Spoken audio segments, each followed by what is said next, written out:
We were trying to figure out what the volume is of the second cube. So, certain cube has volume V. Of course it does. So let's just call that X. And of course the volume is length times width times height. Since it's a cube, all the sides are equal, so that would give you X cubed. And the area of each side is X times X, or X squared.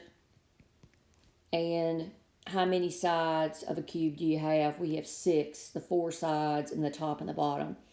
So the surface area is 6 times X squared. So look at the other cube, and it says that other cube has twice the surface area of the first. So this other cube surface area is going to be twice, so 12 X squared. And let's look how you get that. Surface area, well, it's going to be 2 times 6 times 2 of them, right? That's how we got that.